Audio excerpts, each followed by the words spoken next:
Today we're going to have a complete tutorial on Amazon Kindle, which is basically a digital book reader, as we all know. But the thing is, when I first bought this device, I tried to use it, and honestly, it's pretty easy. However, I wanted to look for tutorials, especially in Spanish, and I couldn't find any. So that's why today we're going to see how to use your Amazon Kindle from scratch. In this case, I've already set it up, and I want you to know one thing. There are different versions of Kindle, but generally it will have a main button that is the same across all models, located at the bottom, right next to the charging port. You can see it a bit blurry, but it's there. This will vary depending on the version. You might be watching this video 5 years from now, and that could be a new version. In this case, this Kindle is a Kindle Paperwhite, so if you have this version, it will be quite similar. If you have another one, it might vary a little, but generally, they tend to be quite similar. Once you log into your Kindle, this page will appear. I'm not showing you the initial setup because it's as simple as choosing the language and entering your Amazon account. Once you get in here, that's where the real fun begins. First, to see all the Kindle settings, you go to the top and swipe down, just like on an iPad or any tablet. Here, we have options for airplane mode, Bluetooth, and dark mode if we prefer it that way, as you can see here. That's recommended mainly for nighttime. Then there's the option to request a sync in case we've recently sent a book to the Kindle sort updates, and takes in all those books we've sent. Next, we have all the settings, which we'll get into shortly, but first, we need to talk about brightness and warmth. This is extremely important, especially at night. To be honest, I use level 4 both at night and during the day, especially on this Kindle. The maximum brightness level is way too high. Well, in this case, the camera adjusts to the brightness, but believe me, in person, it's super bright, and even in direct sunlight, it remains very bright. So I prefer to keep it at 4. Then there's the warmth setting over here, which will just give a more yellowish tone or a cooler tone. In my case, I usually leave it at 0. Now, once we're here, let's go to where it says all settings, which is where all the important stuff really is. First, we have our account right here. In my case, I'm already registered, so I have my account here. But if you made a mistake and entered the wrong account, you can go here to change your account directly if that's what you want.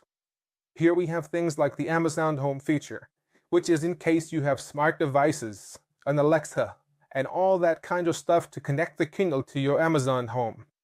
Then there's parental controls, which is in case this device is for kids. However, initially it will prompt you with a setup when you first log into your Kindle, asking if it's for a child. If it is, you enable it, and it will have certain restrictions. You can set it up here in Amazon Kids to add profiles if it's for a minor, and then you can assign the amount of restrictions you want. Let's name it again here. Sometimes it can take a little while. And what I was saying, here you can assign the permissions, like whether they can connect to the browser or not, whether they can access the Kindle store or not, whether they can access cloud content, whether they can access Goodreads, and these are the main settings we could have. If we go back here, we have the option to deregister the device, which is what I mentioned in case you registered an account that isn't really yours or want to switch to another Amazon account. You can do that here, and the device will automatically reset, allowing you to assign another account. In this case, you can simply add the information to this Kindle in case you lose it. Then people will be able to log in and see, I don't know, your address, your name, etc. But obviously, if they get lost and someone who doesn't know the Kindle very well receives it, it won't be so easy to access this information. Then we continue here with Goodreads, which is an application so that you can have book recommendations, ratings, a book that you have, what the community thinks about it this time, and thus be able to have access to a greater number of books. Email is private. Download a book, create an email. Use your own email to link to Kindle. Send it, and it goes to Kindle. If you have a Hotmail or Gmail account, download a book in PDF, PUF, and create a new email.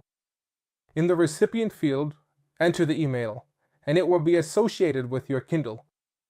PDFs adapt to Kindle but don't display well, so convert PDFs or non-EPB formats before sending. Ads appear on the lock screen. You can choose to keep or block them. When sending a PDF to Kindle, convert it to a compatible format first to avoid display issues. Ads may appear on the lock screen, which you can choose to block. To unlock your Kindle, press the button and swipe up. Wi-Fi and Bluetooth allow online searches and device connections. Ensure your Kindle is updated and manage settings like power saving and language preferences. Adjust screen brightness and dark mode by swiping. Lock screen ads appear if your version has them, but you can block them. The book changes periodically. To unlock Kindle, press the bottom button and swipe up. Wi-Fi and Bluetooth help look up words or search authors online. Ensure software is updated in device options. Manage power, restart, reset, and storage. Set language and dictionaries. Use dark mode and adjust brightness by swiping. Now, another basic thing we can do is unlock your Kindle. If you tap anywhere on the screen, it won't unlock, as you can see. But what you can do is press the button at the bottom to unlock it, and it might take a moment, but it will enable the option to swipe to unlock. All you have to do is swipe up, and then you'll have that available. Now, let's go back and move on to the next thing, which is as simple as Wi-Fi and Bluetooth. This is mainly for those who don't know that within the books, you can select a certain word and look it up online. Or if it's an author or a person, you can search for them through the Kindle's browser or with an extension that goes directly to Wikipedia. And Bluetooth is for connecting to other devices, and you can set everything up here. Let's go back, and then we have device options. In this case, we have quite a few things, but what I would mainly focus on is to always make sure, besides software updates, that you have the most updated version. The rest are pretty general things. You can scroll down and enable things like power saving, restart the Kindle, reset settings, and manage storage to see how much space you're using. For example, I'm currently using very little space, and we could keep looking at this. Also, the date and time settings to stay updated, and another important thing is the language and dictionaries. You can set your Kindle to whatever language you want. In this case, I have it in Spanish, but if you want, you can change it to another language and then set the dictionaries to that language. Because when you search for something, I'll show you later how to do it. It will directly show you the meaning of that word. Now, let's go back a bit further to the screen and brightness settings, which are basically the same as what we would have by swiping here, which is dark mode and brightness and warmth. So if you want, you can come here to activate it, but if you don't want to go through all that trouble of entering settings and all that, you can just swipe, and you'll have dark mode right there. We also have the brightness and quality settings, which are exactly the same. If you notice, if we swipe, that appears. Accessibility includes voice view for disabilities. Choose themes. Customize home and library for series, collections, and Audible. Reading options, page turn and vocabulary review. Home shows home and library for files and audiobooks. Help offers legal info, guides, and Kindle tutorials. Can we customize our home screen and library? Yes, we can group series, show collections, and display Audible, an audiobook app. Reading options allow page reloads with each turn and vocabulary review for past dictionary searches. This setup affects the home screen and library tabs. Swiping reveals files, audiobooks, and more, customizable to your preference. In settings, help covers legal info, user guides, and tutorials for navigation and Kindle features. Legal and compliance includes documentation, legal notices, and security. This is basically for when we exit here. Our home screen is, as you can see, it says home and here it says library. That's what we were configuring, and if you swipe over here, you'll notice what I was telling you about, whether files or books, Audible audiobooks, and other things. You can set that up however you prefer. Let's go back to settings and return to help. This is more about legal stuff and that kind of thing. User guides for beginners, tutorials for anyone who wants to know how to do certain things. For example, here it shows us how to navigate. So it brings up a specific tutorial that will pop up when you first start with your Kindle. So you can do this tutorial if you want, which directly shows us what we can do in each of the options that Kindle offers. Let's go back over here, and now in legal and compliance, we have documentation, legal notices, Kindle security, etc. Let's close here and go back to where we started. Now, how do we go about including books here? We definitely have to buy them, as that's often going to be the perfect solution. We can buy them directly in two ways. One is that you can use this option here, so you can search by author. For example, we can look for Robert here, and it shows us different authors. Let's pick one, Degoni. I honestly don't know him, but it tells us that it's updating the store, and as soon as it updates, all the books by that author will show up. We can just click on one of them to see, and it takes us to the purchase page, showing us the price of the Kindle book, which is $3.79, and it also gives us the option to buy, which is that little button there. As soon as we manage to complete the purchase, when we go back to the home screen, it will show up in this section here where it says your library. All the books from the library will appear there. It doesn't open from here. You just click down here on the right where it says library, and there you would have your books. That's one way to do it. But another way to get books here is to buy them directly from Amazon on a laptop, tablet, or something that might be easier for you. But the important thing is that whenever you buy a book on Amazon for Kindle, it should be on the account associated with your Kindle, because all the books are directly linked to your Kindle account. So if you're buying a book and you happen to be logged into a friend's or family member's account, that book will be associated with that person's account. Always make sure that the account you have on your Kindle is the same one you're using to make your book purchases. Ready? Now let's move on to the main topic. And for example, let's open a book and select mindset, just to put an example. When you select a word like that, you just have to press and hold on it, and it will enable that option for you. So you have several options. The first one is that when you select just one word, it will show you the dictionary here and tell you what that specific word is. So mindset, noun, etc. Ready. Now let's get to the heart of the matter. For example, let's open a book and select the word mindset just to use it as an example. When you want to select a word like that, you just have to press and hold on it, and that option will pop up for you. So you have several options. The first one is that when you select just one word, it will show you the dictionary here and tell you what that specific word means. So mindset, noun, etc. etc. If we slide to the right, it will search for results on Wikipedia about the same thing we have selected, and if we slide here again, it will generate a translation in case we are reading a book that is not in our language and we have a question about a word. Alright, up to that point, we have the quick functionalities at the top, which are really great for when we can't identify a word. Next, the next thing we can do when we select something on the Kindle is highlight it. For example, I'll highlight it, and what's going to happen here is that it will be underlined in this spot. So, like gray, and from there I can start making notes if that's what I want, or later see a summary of all the highlighted text I've selected. Another thing I can do when selecting words is, for example, select this one over here, and what I'm going to do is simply, if you see that on the sides of the selected word there are like little boxes, I can grab those, press them, and move them to the side I want to maybe select a whole phrase and highlight it. I can even add a note on top of it, so I could put a note, and here it brings up the keyboard, so I could type remember. Perfect. Once I do that, I just hit save, and automatically it will be highlighted here too. But what will happen is that if I come over here and tap on it, it will give me access to the notes so I can read it and say, oh right, I wrote that down, perfect.